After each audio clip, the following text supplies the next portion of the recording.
Hi you guys, and welcome to another Mindfulness Monday. And this week we're getting mindful about travel. It's the middle of summer. Everybody's starting to make all their summer travel plans and take their summer vacations. And that's what I want to talk to you about, is traveling mindfully. So life's about rhythm. It's about being in the present moment. It's about being in that flow state. And so is traveling, because when we get jet lag or when we go on vacation and we get sick, it's because we're off rhythm. We're off our circadian rhythm.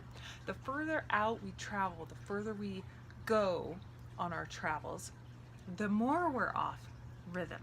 So we leave in one time zone, in one rhythm, in one cadence, and we end and land in a completely different one. So our eating cycles are off, our hydration cycles are off, our sleeping cycles are all off, and this is what causes us to get sick or jet lag when we go on vacation.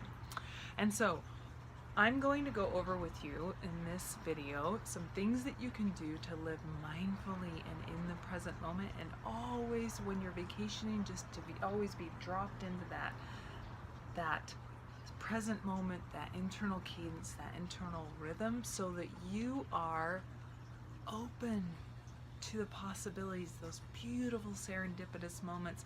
We go on vacation to reset and kind of strip away some of the gunk on top and reset actually the circadian rhythms of our body, get back to more neutral basis, to let go of the 8 to 5 work schedule. So it's about a big transition. It's about a transition from your normal 8 to 5 to getting to a new time zone and place, to letting go and relaxing, and then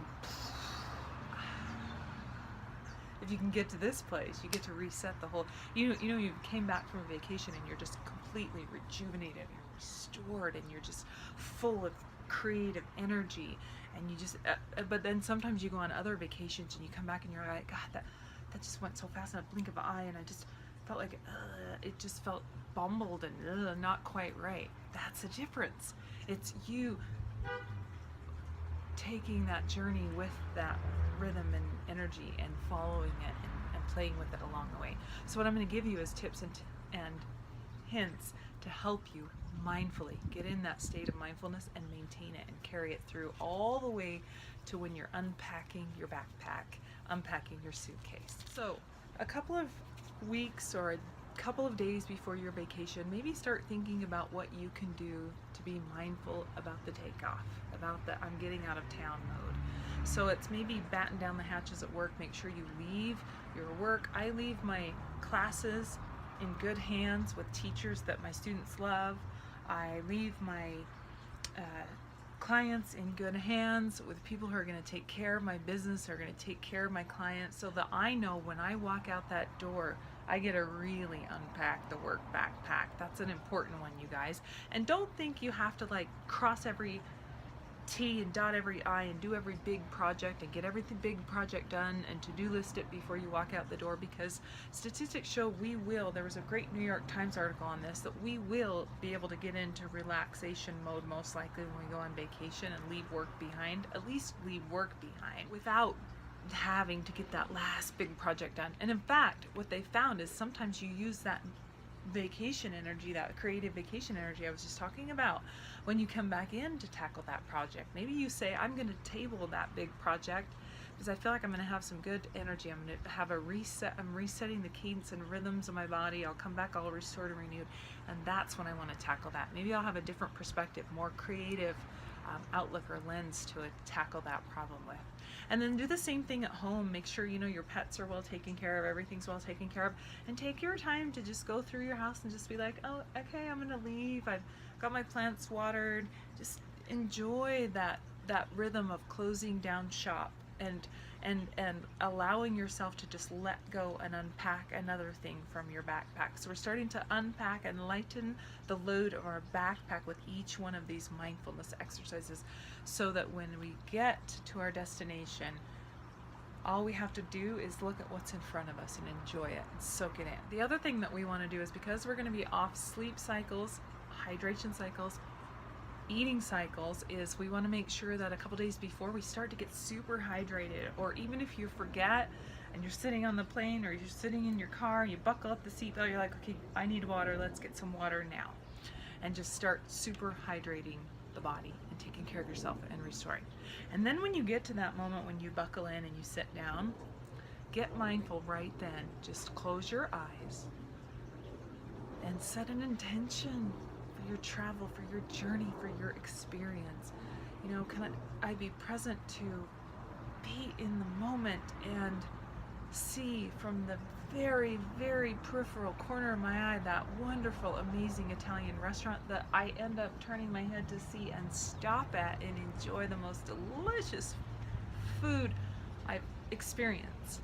Or may I be present in that moment to open myself up to a conversation with a stranger who's just taken an off-beaten path into the most beautiful scenic piece of nature that's in the area that I'm in, that I can go now experience and enjoy too, because I was open to that serendipitous share of information with that stranger. Traveling is so beautiful, you guys. It's like we get to see the world from a whole new lens and a whole new perspective. It's like when you connect with a lover for the first time and you get to play and experience every nook and cranny of them while you're getting to know them, and you get to see the world from a different perspective. But travel is also really cool in that it teaches us that no matter how far we go, no matter where we go, it teaches us this beautiful lesson of non-duality. We live in such a duality kind of culture where it's I and me and you and they, and there's this whole dualistic thing going on. But when we travel, we realize that this person in China or this person in Italy or this person wherever I'm at that I'm looking at and connecting to and speaking, that's living locally there, is just like me. They want to be joyful, they want to experience peace, they want to experience travel, they want to experience the joie de vivre, of joy of life, just like I do, because we're all the same. So traveling is just, it does some amazing things. So allow yourself to be open to that. Set the intention just right as soon as you get on the road, right as soon as you start to travel. I'm going to allow that to unfold for me. Because what happens is we plan these trips, these journeys, and we spend a lot of time and vacation time and the money and all this, and then we get there and we have all this expectation about what's going to happen.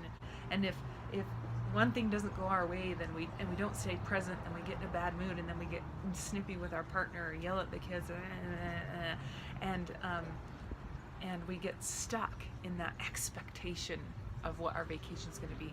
I like to, of course, I'll plan where I'm going to sleep my head at night, and kind of where I want to go through the day or how long it's going to take me to get there. But I like to leave a lot of room open when I travel for the serendipity, the moments to come up, the things. So don't get rigid and stiff in your expectations and your planning.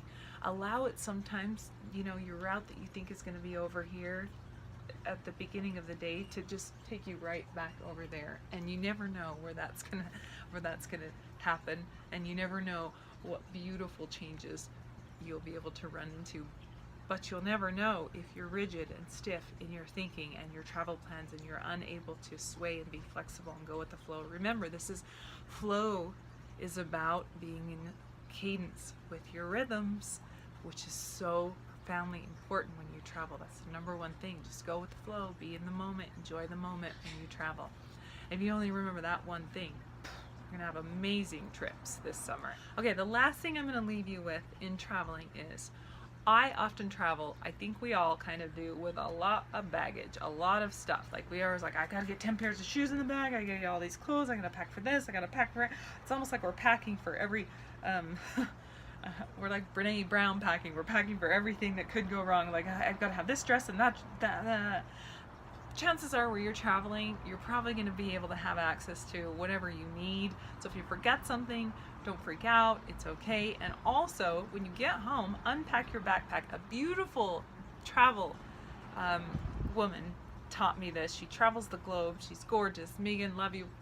She taught me this little tip. She said, when you get home and you unpack your bag, put the clothes, shoes, items, things that you actually use, the stuff that you wore and actually use in a pile like this, in the center like of your bed or somewhere.